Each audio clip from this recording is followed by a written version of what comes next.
मेरा नाम कमलेश केसरवानी है।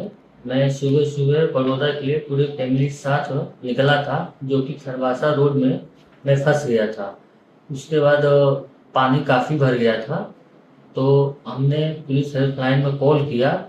तत्कालीन सचिन पुलिस स्टेशन से पुलिस वगैरह साहब लोग वगैरह आए, हमको सही सलामत वहाँ से निकाला और हमारा कीमती सामान भी सही सलामत ले करके सचिन पुलिस स्टेशन लाकर हमको पहुंचाया और बोला गया कि व्यवस्थित रहो। खाना पीना नाश्ता भी करवाया गया यहाँ, और ये बोले हैं कि जब पानी वाटर लेवल कम होगा हम आपको अपने घर पे छोड़ दें। મારું નામ દીપેશ પાટીલ છે. મારે રહેવાનું સણિયા કણદેમાં છે. અમે બધા ખરવાસામાં ફસાઈ ગયા હતા. પાણી ભરાયેલું ત્યાં અમને કોઈ સગવડ કે કંઈક સુવિધા નથી થતી. ત્યાં સચિન પોલીસ સ્ટેશનનો સ્ટાફ આવ્યો, એમને અમને વ્યવસ્થિત ગાઈડ કર્યા, સમયસર ગાડી મોકલીને અમને સચિન પોલીસ સ્ટેશને લાવવામાં આવ્યા. અહીં અમને ચા પાણો નાસ્તો આપીને વ્યવસ્થિત અમને સુવિધાઓ મળી. એમને ગાઈડન્સ કર્યા, એમને સિચ્યુએશન જે હતી તે અમને સમજાવી અને અમને પૂરો સપોર્ટ કર્યો, જેના માટે અમે એમના ખૂબ ખૂબ આભારી છે. કેમ કે અત્યારની જે સિચ્યુએશન હતી એ બહુ વિકટ હતી ને એમાં એમનો સાથ સહકાર અમને ખૂબ મદદરૂપ બન્યો છે. એના માટે અમે એમના ખૂબ ખૂબ આભારી છીએ. નમસ્કાર, આપ જોઈ રહ્યા છો લોકપ્રિય પ્રજાપંખ ન્યૂઝ.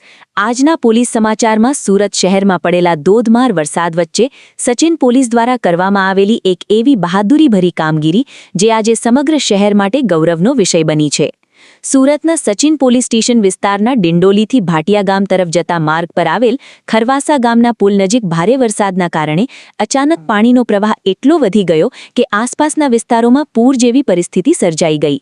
અનેક લોકો પોતાના વાહનો સાથે પાણીમાં ફસાઈ ગયા હતા, જ્યારે કેટલાક લોકો પુલ ઉપર જીવના જોખમે અટવાઈ પડ્યા હતા. પરિસ્થિતિની ગંભીરતાને ધ્યાનમાં રાખીને સચિન પોલીસનો સ્ટાફ તાત્કાલિક ઘટના સ્થળે પહોંચી ગયો.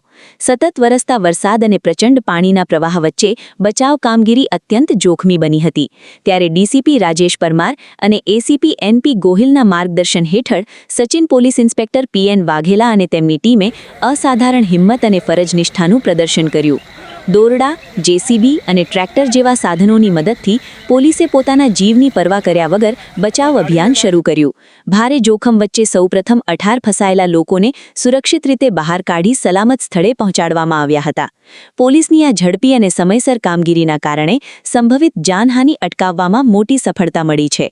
કુદરતી આપત્તિના કપરા સમયમાં સચિન પોલીસે માત્ર કાયદાના રક્ષક તરીકે જ નહીં, પરંતુ માનવતાના સાચા સેવક તરીકે પોતાની જવાબદારી નિભાવી છે. તેમની આ કામગીરીએ સમાજમાં પોલીસ પ્રત્યેનો વિશ્વાસ વધુ મજબૂત બનાવ્યો છે.